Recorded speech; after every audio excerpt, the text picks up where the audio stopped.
Hello everyone, it's Pranjini here and welcome to the day 9 of 2020 mini vlog challenge.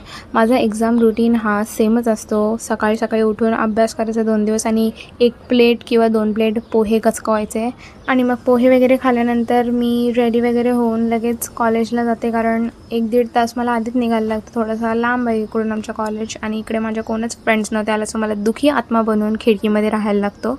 मग नंतर आमची exam झाली and this was the exam scenes. दररोजच्यासारखा आज पण थोडीशी घाण झालेली आहे आमची. एनीवेज, जो भी होता है वो अच्छे के लिए होता है कहकर मैं निकली अपने घर, कारण आज आमच्या घरी बनणार होता वरण भात, कारण पिठोरी होती.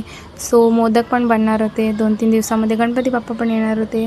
So this was the weather of the day and then had some varan bhat, birda, आलूची वड़ी, modak along with some kheer, and then वो जो बचा कुचा था वो पढ़ के I got to sleep and that was it for the day.